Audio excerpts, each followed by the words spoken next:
And as for Mr. Carney, you're right, he's part of the World Economic Forum that the finance minister joins, which says that in 2030, only 9 years from now, you will own nothing and you will love it.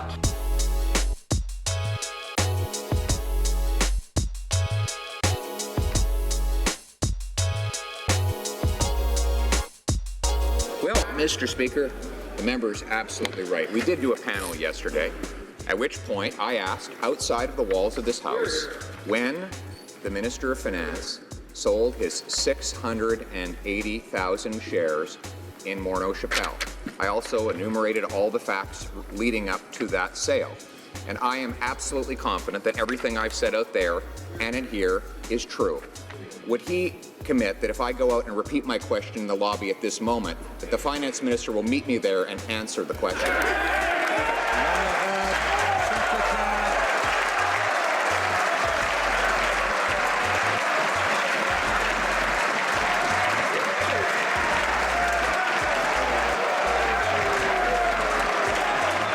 I tried asking the minister if he sold 680,000 shares on November 30th inside the House of Commons, and now I invited him to come and answer that question outside of the House of Commons, and I know the House will be disappointed to learn that he did not show up to answer the question.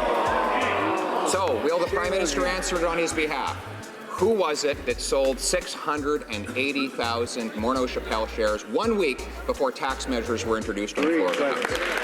Secretary Parlementaire. Yes, I have read the Act a number of times. Are you aware of Section 21? Yes, since I've read the Act, I'm aware of Section 21. What does it say? I can pull it up for you, but if you have it in front of you, if you will mind. Well, it says a public office holder, of which you are one, shall recuse himself or herself from any discussion, decision, debate, or vote in any matter in which, in respect of which he or she would be in a conflict of interest. Now, what you've admitted today is not just that you were in a conflict of interest, but that you consciously recognized in your May cabinet meeting that such a conflict might exist. That it didn't just slide by your desk, that you were consciously aware that there was an inappropriate link to your family that would put you in a conflict. Why did you, at that moment, not call the Ethics Commissioner and recuse yourself? That is simply not true, Mr. Poilievre. My mother or my brother... Your 16 seconds are up. Your 16 seconds are up. I'm going to ask you again, because nobody believes you when you say you don't know how much money your family has got from the wheat group. You've had a month to look into that. You knew you were going to testify here. Again, how much money total have your brother, mother, and spouse received from this organization? How much? That information has been publicly shared, but I will highlight... Well, then tell me what it is. My mother How much? has just the dollar figure. Throughout her life. The dollar figure, Prime Minister. In various ways, and is proud How much? of the work that she's done, and I'm proud of her. How much? Have you been contacted by the RCMP? We've previously spoken on this matter. You can keep asking as often as you like. Have either of you been contacted by the RCMP? We've previously spoken on this question. No, you haven't. You said you haven't been contacted about Mr. Angus's letter. Have you been contacted by the RCMP for any other purpose? Yes or no?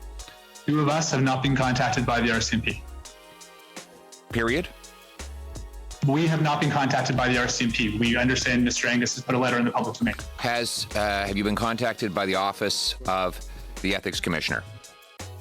Yes. And has he questioned, he or any of his staff questioned you? Yes, that's confidential. Yeah.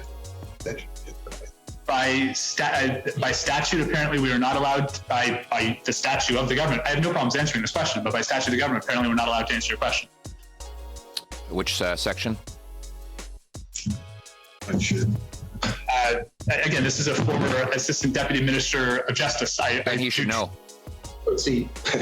Well, it's the express request. No, I'm not asking him to speak. Sorry. So, yeah, I'm sorry. Well, I am not aware of what statute is the statute that you're asking for specifically, but on an Assistant Deputy Minister of Justice's comments, his comments be accurate. All right, so we'll just assume you're hiding that. Prime Minister famously said, and I quote, "I no longer have dealings with the way our family fortune is managed." Good problem to have, Mr. Speaker. Unfortunately, because he's never had to balance a household budget, he thinks budgets balance themselves. He's not worried about costs because he makes others pay for his mistakes. The problem is that his never-ending deficits will sooner or later lead to higher taxes. Will he be honest with Canadians and tell them before the election how much taxes will go up and who will have to pay? Prime Minister. We know the members opposite don't understand anything about transparency and accountability, but I put my portfolio in a blind trust so that I can work on the responsibilities as a leader and indeed as a Prime Minister with impartiality. But I was also stand up for what's good for Canadians and stand against pandering to the provinces. Honourable member.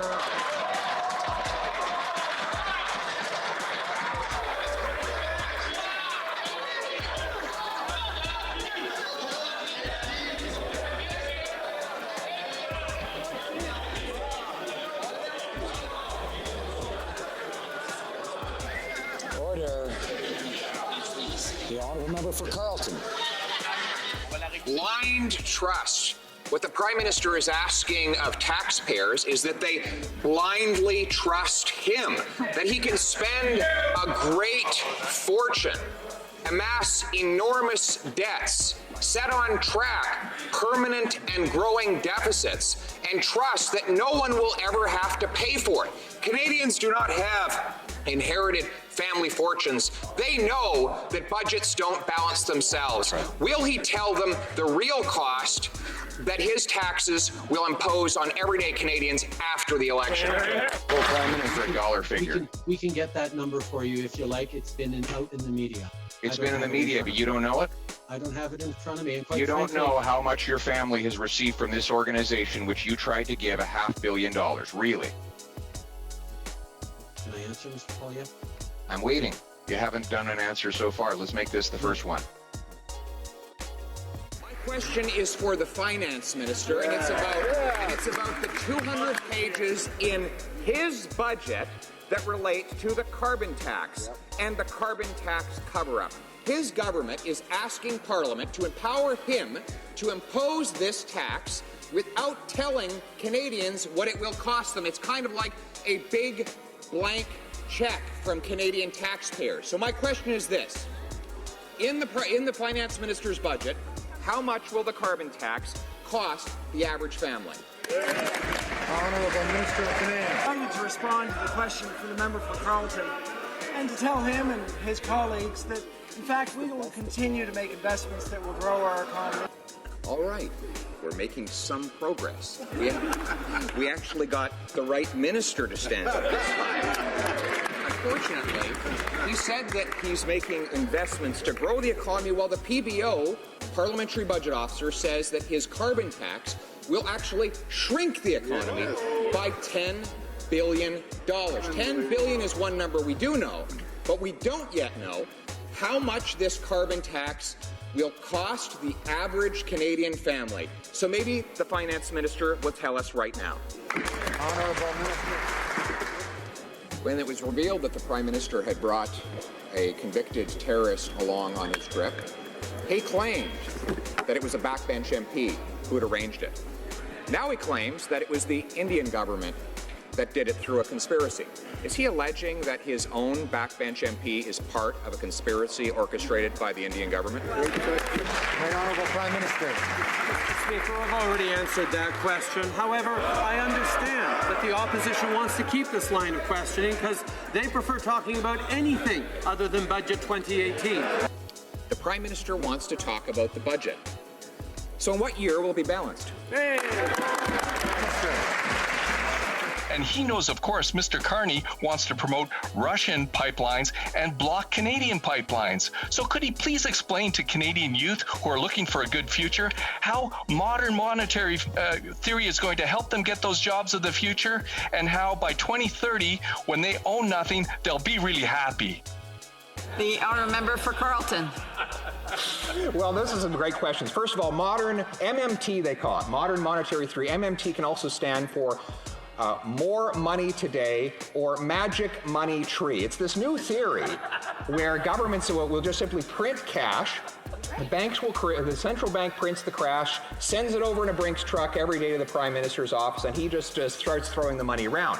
Well, what we have now is a little bit different. To start with, we don't have a direct sale of the debt to the bank. It first gets funneled through the financial sector in Canada so that they can take a piece and take a cut and get even richer before that newly printed cash trickles down to the people on the bottom. But the bottom line is that what we have today is very similar to MMT. It is printing mass sums of cash that inflates the assets of the rich and raises the consumer prices of the poor. That is a massive new inflation tax that will only help big government, big business, and the super rich at the expense of the working class. That's why we're speaking out against it. What is the total dollar value of all the fees and expenses you've paid to the Trudeau family? The total, please. $17,500. To the, by Trudeau family, I mean his brother, his mother, his spouse, himself. Oh, those are the fees. If you're asking expenses, I need a calculator for a minute. 1 second. You can come back to it, but you will be if you're going to give this number on the record and you're going to testify it into the record under oath, because I want the total. I want nothing left out. And I want you to tell us what the total value is that you have paid to Mr. Trudeau, his wife, his brother, and his mother. The total of everything. Indeed. So we previously gave this to you 9 months ago. It's also on our website. I'm asking you to put it into the record. Get to it. Yes. Or you're going to be brought back to do it. Thank you very much, everyone. Your time's up, Mr. Poilievre. And point of order. Actually, Madam Vice Chair, you're quite wrong. And because you were in the chair, we decided to run the timer. And I still have 1 minute and 25 seconds left. So nice try, but I'll keep going. Nice Mr. try. Poilievre, I am being directed by the clerk. Nice try. And it I is have the clock right here. Mrs. I have the clock right here. Please mute Mr. The clerk has just the clerk has just confirmed to me that I do have more than a minute left. She's just said it herself. All right, then I stand corrected. Well, thank you very much. Very strange that you do follow. No, I'm sorry. I'm taking the direction from the clerk as far as the time. Thank you for your understanding. Please go ahead, Mr. Poilievre. 1 more minute. Roughly, oh my gosh, 8. Sorry, we're doing this for you in 36. It's so much money, you can't even keep track of it all. There's 42 events. It was a total of $209,000, 620 plus 16 cents for the expenses for the individuals, which works out to roughly. Rappel au règlement, Madame la Présidente. Mais maintenant. Point of order, Madam Chair. I think that our chair has returned and is. Point of order, Mr. Chair. Yes, point of order, recognizing point of order, Mr. Poilievre. On 2 separate occasions, the Liberal Vice Chair has tried to interrupt my testimony by falsely claiming that I was out of time, even though I kept time and I can show definitively that my time has not expired. So I've asked that I be granted the opportunity to get an answer to a very simple and straightforward question that the Kielburger brothers seem to have a lot of difficulty answering, which is the total value of all the cash and in-kind benefits that have been paid in the fees or expenses for the Trudeau family, including Mr. Trudeau, his wife, his mother, and his brother. Simple question. I've been trying to get an answer for 2 minutes, but regularly interrupted by the Vice Chair. Okay, we'll allow for an answer, and then your time is up, Mr. Poilievre, and then we'll move on to the next questioner. We'll give some time for the answer. Yes, it's trying to do the quickest math that I can here. Adding it together is roughly $216,000 in honorariums, and roughly $209,000 in expenses. And then you could, which of course was not paid to them. We just pay it directly to a hotel or a flight. And if you add that together, it's a little over $400,000 that would have been all the expenses over the past decade for 42 different events that they attended and spoke on the stage. That it is my responsibility to peer into the work my mother is doing, because I have point of order to suspend. She's doing. Point of order to suspend. I've come to learn that the chairperson's power has gone out and is no longer part of this meeting. May I propose that we? It's okay. We can keep. For Prime Minister and I can continue talking. No. I suspected that might be a problem. It's very convenient timing for the lights to go out. Look, I got a message to the effect that his power has gone out. I have no reason to distrust him. I hope you don't pull the fire alarm now. Yeah, well, look, there's no intent in my own private home here in the middle of a pandemic. I don't have a fire alarm. I propose the general process is that the vice chair assumes the chairing of the meeting. So we'll continue. And that would be me. So we'll continue the meeting. And I now give the floor to the member for Carleton. Mr. Prime Minister, you have. I'm going to ask you one last time. How much did your family get from this organization? How much? Have you read the Conflict of Interest Act, Mr. Yes, Poilievre? I have. How does it define family? I'm asking you. How does it define I'm asking family? you how much your family got. The Conflict of Interest Act defines family as spouse and direct dependents. Point of So order. you're not going to answer that question. Point of order. So you're not going to answer the question then. So you're not going to answer the question about how much your family received. Okay, you're right. Hold it, gentlemen. If you.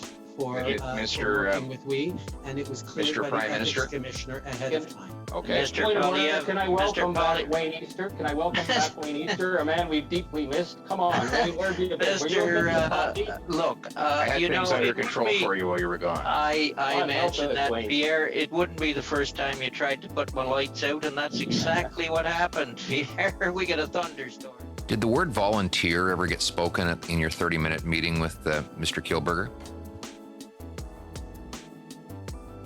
Madam Chair, off the top of my head, it was more of a listening exercise. No, was it spoken? Yes or no? Not that I'm aware of. Were you there? I can't say that I said it. I was there. Did someone else say it? Madam Chair, I recall, and this is a lengthier answer, but I recall the conversation in regards to them advancing and sharing their unsolicited proposal. Right. No, that's not my question. My question is about whether the word volunteer was spoken. Was youth service mentioned? I will tell you that youth service is top of line for myself. Okay, so that's we a brought yes? through the Canada Service Corps in 2018. Yes or no? Madam Chair, I think it's important that since I am wanting to provide accurate information, that I provide all information that I have. Minister, thank you. I do understand that, but the question has been asked of you is quite simple. It is really a yes or no question, and so you need to respect the member who's asking you that question and answer accordingly. Thank you. Minister, yes or no? I would say service opportunities, yes, was said. Okay, good. Now we're getting somewhere. This was just 5 days before the Canada Student Service Grant was announced and given its name. And of course, that grant wasn't mentioned because it wasn't created at the time of your meeting. Last year, I filed an order paper question asking if Finance Canada had an analysis of the impact of the carbon tax on low-income families. The department responded with nothing, suggesting it had done no such analysis. However, a note to the Deputy Minister of Finance obtained through access to information refers to a table that estimates the impact of the carbon price, quote, across earnings groups. That table is broken down by income quintile. However, all the numbers are blacked out. Why is the government blacking out and covering up the impact of its carbon tax on the poorest Canadians?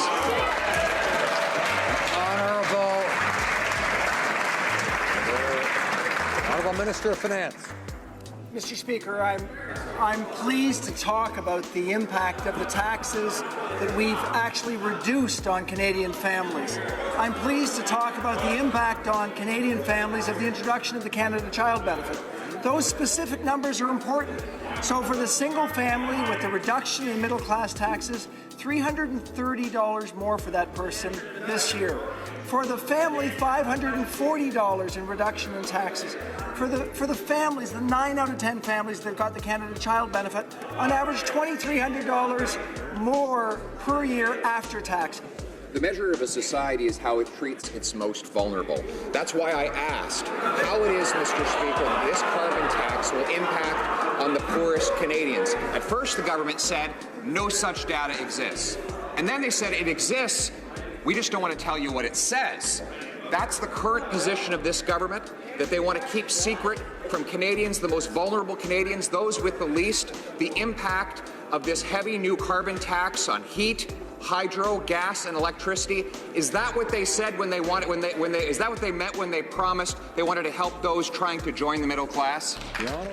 You've been quite forceful this morning about your lack of trust in both the Prime Minister and now recently you don't seem to be very pleased with the appointment of Ms. Freeland as Prime Minister. I don't understand why your government does not just come forward in the House of Commons, a place that your party has fought very strongly recently to be able to go into and vote against the government and attempt to bring them down. Why do you still not just say, okay, we're going for it?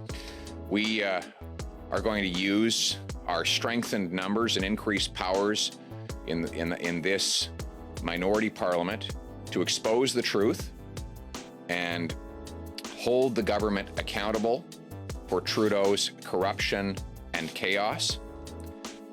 We are going to do what Canadians elected us to do, and that is to perform the function of a strong opposition. That was what we were elected to do, and until there's further notice, that is what we will continue to do.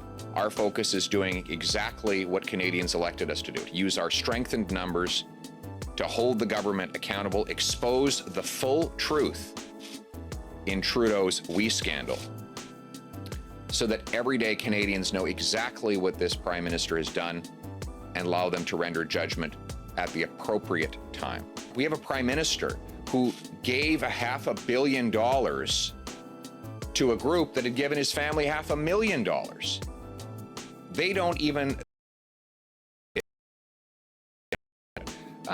You claim that you have no knowledge of the amount that has been paid in expenses to your spouse. You correctly pointed out that the Act defines family as including a spouse.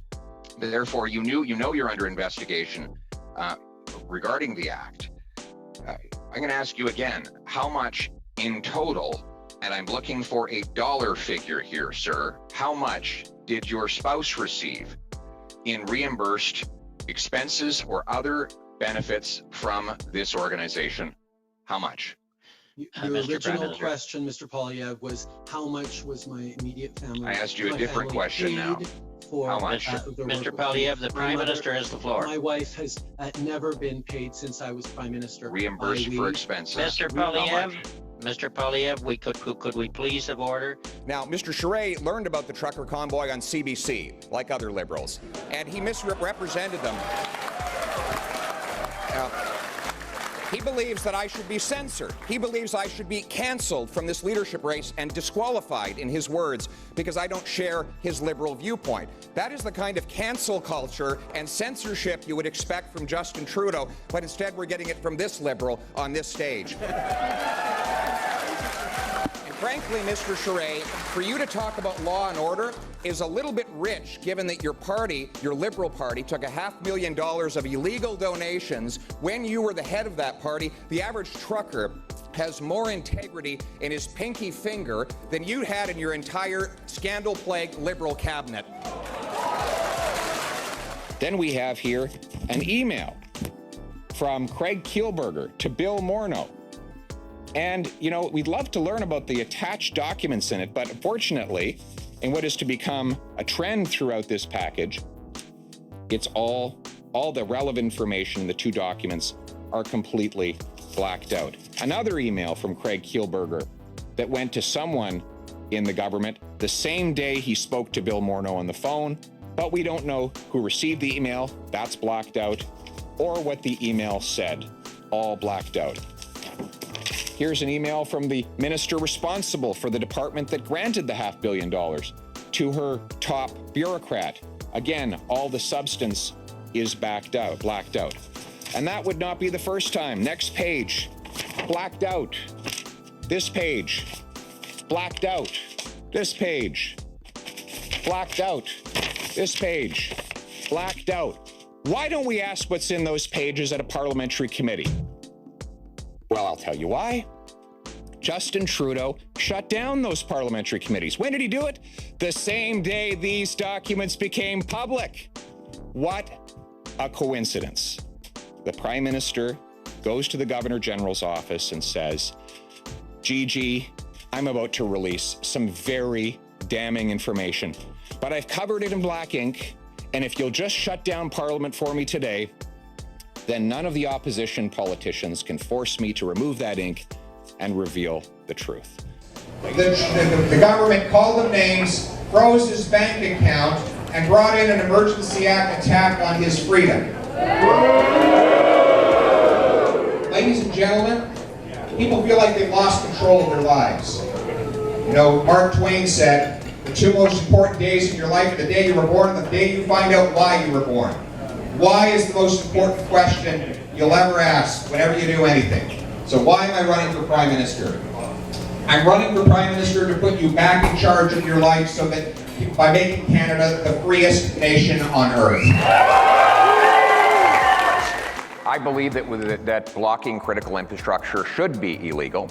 And that's why before the truckers even arrived on Parliament Hill, I said I supported their peaceful and law-abiding efforts to restore their liberties and their livelihoods while condemning any individuals who broke laws, blocked critical infrastructure, or behaved badly. That's what individual responsibility actually means. Now, I just find it interesting that you didn't include in your list of threats the axe-wielding terrorists who've been attacking our pipeline workers in Western Canada. I don't know why that doesn't seem to be a trouble to you, but or the rest of the national media, because you're more concerned about truckers who lost their jobs because of an unfair vaccine mandate imposed on them by a prime minister who was targeting them without any scientific basis than you were about holding accountable people who've actually done violence and most recently just set the car on fire of someone who was investing in the energy sector.